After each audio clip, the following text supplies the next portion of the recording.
ഈ വർഷത്തെ മണ്ഡല മകരവിളക്ക് മഹോത്സവത്തിന് വേണ്ടിയിട്ടുള്ള ഏതാണ്ട് ഒരുക്കങ്ങളെല്ലാം പൂർത്തിയായിക്കൊണ്ടിരിക്കുന്നു. ചിലത് പൂർത്തിയായി കഴിഞ്ഞു. ഇന്ന് നാളെയും കൊണ്ടെല്ലാം പൂർത്തിയായി കഴിയും. നേരത്തെ മെമ്പർ പറഞ്ഞതുപോലെ ഞങ്ങൾ കഴിഞ്ഞ ഏപ്രിൽ മാസത്തിൽ തന്നെ ഡിപ്പാർട്ട്മെന്റ് പരമായിട്ട് ഇന്റേണലായിട്ടുള്ള ഒരുക്കങ്ങൾ ആരംഭിച്ചതാണ്. പിന്നീട് ബഹുമാനപ്പെട്ട മുഖ്യമന്ത്രിയുടെ നേതൃത്വത്തിലും ദേവസ്വം വകുപ്പ് മന്ത്രിയുടെ നേതൃത്വത്തിലും എല്ലാ വകുപ്പ് മന്ത്രിമാരുടെ നേതൃത്വത്തിലും ഇതിൻ്റെ തയ്യാറെടുപ്പുകൾ തുടങ്ങിക്കഴിഞ്ഞു.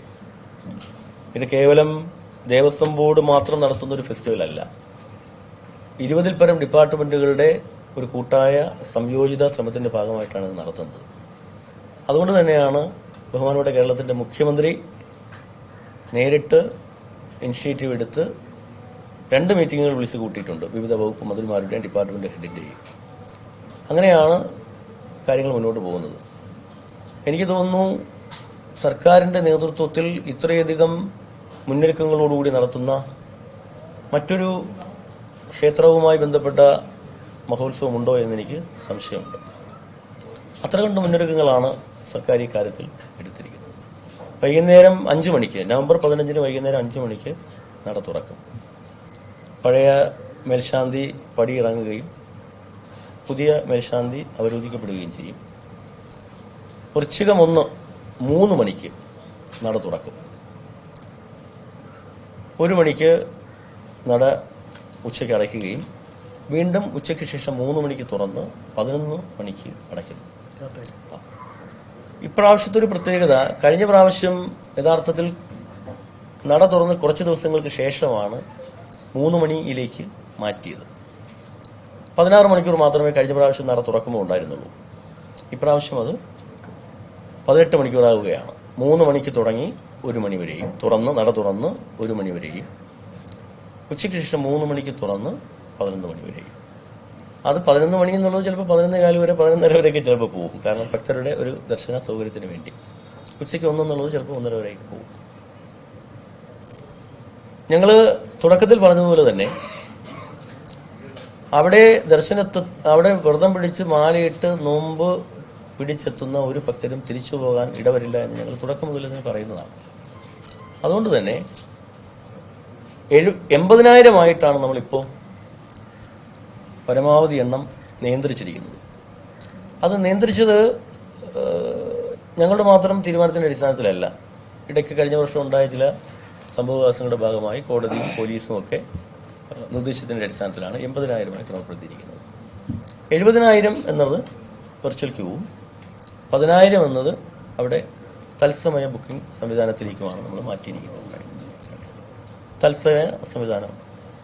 അപ്പോൾ ഈ തത്സമയ ഓൺലൈൻ ബുക്കിങ്ങിൻ്റെ ഒരു പ്രത്യേകത, രണ്ടും തമ്മിലുള്ളൊരു പ്രത്യേകത എന്ന് പറയുന്നത്, സ്പോട്ട് ബുക്കിംഗ് തമ്മിലൊരു പ്രത്യേകത എന്ന് പറയുന്നത്, പലപ്പോഴും നിങ്ങൾ ചോദിക്കും എന്താണ് സ്പോട്ട് ബുക്കിങ്ങും തത്സമയ എൻട്രി പോയിന്റ് തമ്മിലുള്ള വ്യത്യാസം എന്ന് ചോദിക്കും. അത് ഞാൻ അഡ്വാൻസിൽ നിങ്ങൾ പറഞ്ഞതാണ്. ഈ സ്പോട്ട് ബുക്കിംഗ് എന്ന് പറയുന്നത് കേവലം ഒരു ഗേറ്റ് പാസ് മാത്രമായിരുന്നു. ഒരു 5 പേര് വന്നാൽ പ്രധാനപ്പെട്ട ഒരാളുടെ പേരും നമ്പരും ഒക്കെ എഴുതി വെച്ച് ഒരു പാസ് കൊടുത്തു പോകുന്ന ഒരു സംവിധാനം പെട്ടെന്ന് ആയിരുന്നു. ഇത് ഞങ്ങൾ തത്സമയ ഓൺലൈൻ ബുക്കിംഗ് എന്ന് പറയുമ്പോൾ ആധാറിന്റെ കോപ്പി, ആധാറിന്റെ കോപ്പിയോ ആധാറിന്റെ നമ്പർ, അതിനെയാണ് ആധാറിന്റെ നമ്പർ നമ്മൾ വാലിഡേറ്റ് ചെയ്യും. ഒരു ഫോട്ടോ ഞങ്ങൾ അവിടെ വെച്ചെടുക്കും. അപ്പോൾ അത് തികച്ചും വെർച്വൽ ക്യൂ പോലെ തന്നെ ഒരു ആധികാരികമായ രേഖയാക്കി മാറ്റുക എന്നുള്ളതാണ് നമ്മൾ അതുകൊണ്ട് ഉദ്ദേശിക്കുന്നത്. പിന്നെയുള്ള പ്രശ്നം, കഴിഞ്ഞ പ്രാവശ്യം നമ്മൾ കണ്ടത്, ഈ പമ്പയിലേക്ക് എത്തുന്ന വിശ്വാസികൾ ഒരു 12 മണിയൊക്കെ ആകുമ്പോൾ ഉച്ചയ്ക്ക് ചില ദിവസങ്ങളിൽ വെയിലേറ്റ് നിൽക്കുന്നൊരു സമയം, കാരണം ഈ പമ്പയിലേക്ക് ഹോൾഡ് ചെയ്യേണ്ടി വരുന്നൊരു സാഹചര്യം ഉണ്ടായാൽ ചില ദിവസങ്ങളിൽ ബുദ്ധിമുട്ടുന്നൊരവസ്ഥ ഉണ്ടായിരുന്നു. അന്ന് 3 നടപ്പന്തൽ മാത്രമേ അവിടെ ഉണ്ടായിരുന്നുള്ളൂ. 3 നടപ്പന്തൽ, ഏതാണ്ട് ഒരു 1,500 പേർക്ക് നിൽക്കാൻ പറ്റുന്ന, വരി നിൽക്കാൻ പറ്റുന്ന ഒരു സംവിധാനം ഉണ്ടായിരുന്നുള്ളൂ. പക്ഷെ ഇപ്രാവശ്യം ഞങ്ങൾ ഒരു 3 പെർമനന്റ് നടപ്പന്തലും അതല്ലാത്ത താൽക്കാലികമായ നടപ്പന്തലും എല്ലാം കൂടി ഒരു 6 നടപ്പന്തൽ കൂടി ഞങ്ങൾ അഡീഷണൽ ആയിട്ട് ഉണ്ടാക്കിയിട്ടുണ്ട്. അങ്ങനെ വരുമ്പോൾ ഒരു 4,000 പേർക്ക് വരി നിൽക്കുവാൻ ഉള്ള സംവിധാനം ഞങ്ങൾ പമ്പയിൽ ഒരുക്കിയിട്ടുണ്ട്. 3 അധികമായി 3 നടപ്പന്തൽ നേരത്തെ ഉണ്ടായിരുന്നു സെമി പെർമനന്റ്. ഇപ്പം ഞങ്ങൾ 6 എണ്ണവും കൂടി ഒരുക്കി. 3 സെമി പെർമനന്റും 3 താൽക്കാലികവും, മൊത്തം 6 എണ്ണം ഒരുക്കി. ഇപ്പോൾ അഡീഷണൽ ആയിട്ട് ഒരുക്കി 9 നടപ്പന്തലുകൾ. അപ്പോൾ ഒരു 4000 പേർക്ക് വരി നിൽക്കുവാൻ പറ്റുന്നൊരു സംവിധാനം നമ്മൾ ഒരുക്കിയിട്ടുണ്ട്. വെയിലും മഴയും കൊള്ളാതെ നമുക്ക് വരി നിൽക്കുവാൻ സാധിക്കും. അത് ഓടിട്ടൊക്കെയാണ് ഒരുക്കിയിരിക്കുന്നത്. 2 രാമമൂർത്തി മണ്ഡപം അറിയാം, പമ്പയിൽ പണ്ട് പ്രളയത്തിന് മുമ്പുണ്ടായിരുന്ന. അതിന് സമാനമായ രീതിയിൽ ഒരു ജർമ്മൻ പന്തൽ, പ്ലാറ്റ്ഫോമൊക്കെ കൂടിയിട്ട് ഒരു ജർമ്മൻ പന്തൽ, ഒരു പുതിയ ആധുനിക സംവിധാനമാണ്, അറിയാമല്ലോ എല്ലാവർക്കും. ഒരു 10,000-3000 പേർക്ക്, 2500-3000 പേർക്ക് വിരിവയ്ക്കാൻ സാധിക്കുമെന്നാണ് വിചാരിക്കുന്നത്. അതിനുള്ള സംവിധാനവും ഞങ്ങളിവിടെ ഒരുക്കിയിട്ടുണ്ട്. അങ്ങനെ വരുമ്പോൾ ഒരു 8,000 പേർക്ക് ഹോൾഡ് ചെയ്യേണ്ടി വന്നാലും മഴയും വെയിലും ഏൽക്കാതെ നമുക്കവിടെ വയ്ക്കാൻ സാധിക്കും. അവർക്ക് വേണ്ടിയിട്ടുള്ള കുടിവെള്ളവും ഒക്കെ ഞങ്ങൾ ഒരുക്കിയിട്ടുണ്ട്. പിന്നെ കഴിഞ്ഞ പ്രാവശ്യം നമ്മൾ കണ്ട ഏറ്റവും പ്രധാനപ്പെട്ട പ്രശ്നം എന്തായിരുന്നു? നിങ്ങളെല്ലാം റിപ്പോർട്ട് ചെയ്തതുപോലെ തന്നെ നടപ്പന്തലിൽ നിന്നും എക്സ്റ്റൻഡഡ് ക്യൂ സെന്റർ കയറി ഈ ജ്യോതി നഗറിലേക്ക് പോകുന്ന ഭാഗത്ത് ഈ വളഞ്ഞു കിടക്കുന്ന ഒരു കിഴക്കാൻ തൂക്കായ ഒരു പ്രദേശമുണ്ട്. അവിടെ നിന്നിരുന്ന ഭക്തർക്ക്, സ്ട്രക്കായി നിൽക്കുന്ന ഭക്തർക്ക് വെള്ളം കിട്ടുന്നുണ്ടായിരുന്നില്ല. വെള്ളം കൊടുക്കാൻ പറ്റാത്തൊരു സാഹചര്യമായിരുന്നു.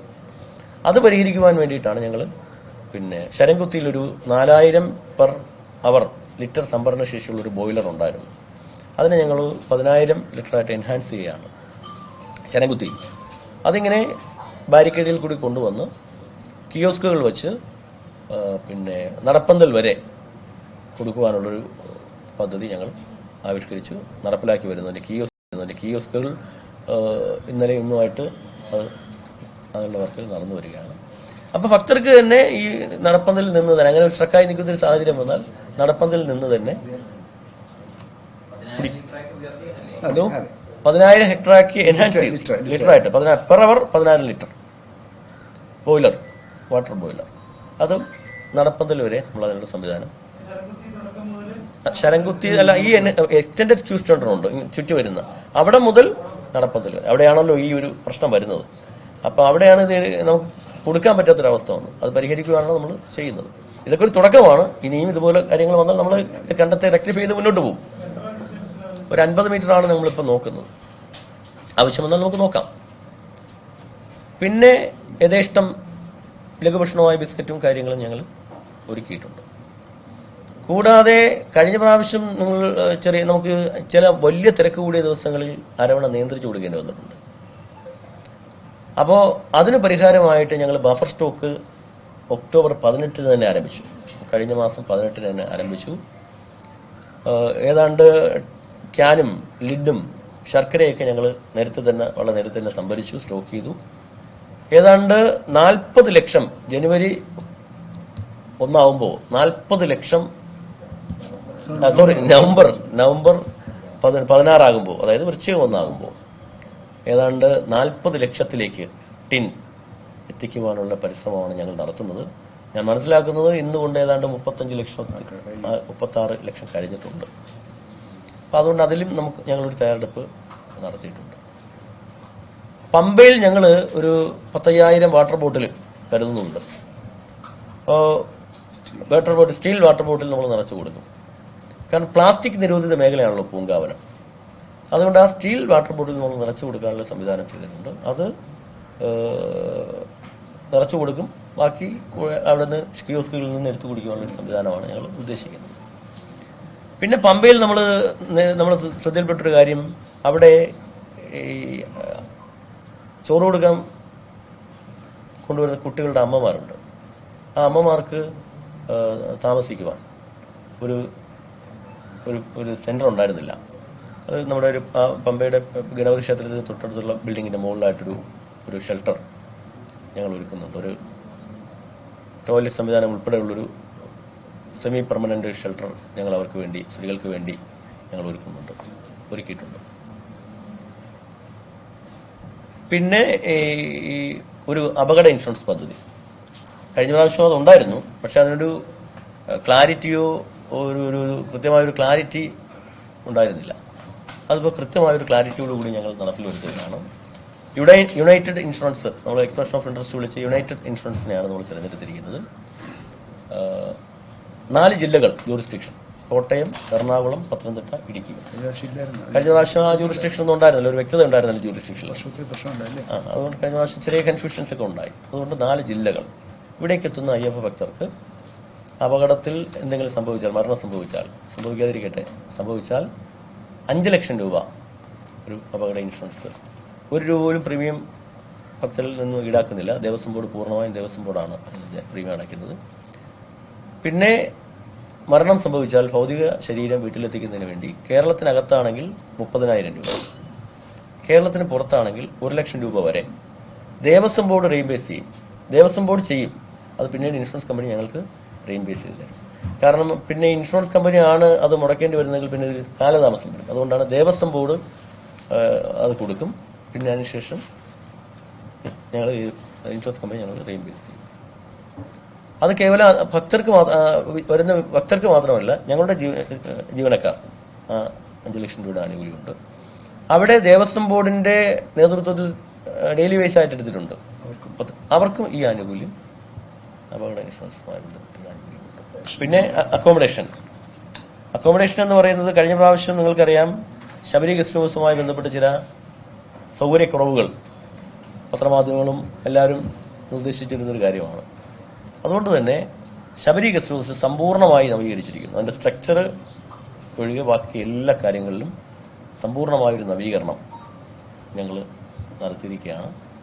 അതിൻ്റെ ഉദ്ഘാടനം പിന്നെ ബഹുമാനായ മന്ത്രി സന്നിധാനത്ത് വെച്ച് 15-ാം തീയതി 12 മണിക്ക് നിർവഹിക്കും. അതുമാത്രമല്ല, സ്റ്റാഫ് ക്വാർട്ടേഴ്സ് ഞങ്ങളുടെ ജീവനക്കാർ താമസിക്കുന്ന സ്റ്റാഫ് ക്വാർട്ടേഴ്സിൻ്റെയും നവീകരണം ഞങ്ങൾ നടത്തിയിട്ടുണ്ട്.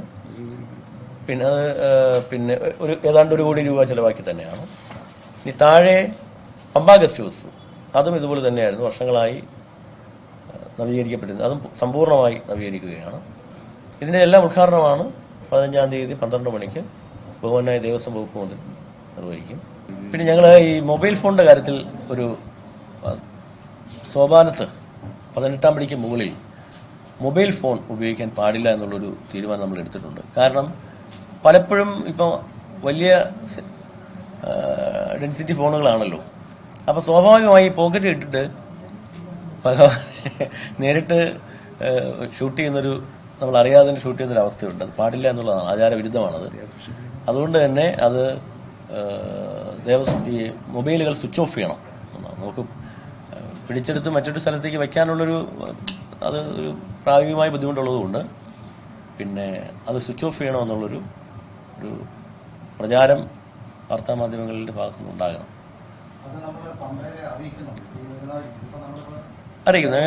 ഞങ്ങൾ അറിയിക്കുന്നുണ്ട്. അത് ബോർഡ് വയ്ക്കും, പിന്നെ മൈക്ക് അനൗൺസ്മെന്റ് അതെല്ലാം അറിയിക്കുന്നുണ്ട്. ഞങ്ങൾ അതിലുണ്ട്, വെർച്വൽ ക്യൂവിൽ പറഞ്ഞിട്ടുണ്ട്, അനൗൺസ് ചെയ്യുന്നുണ്ട്.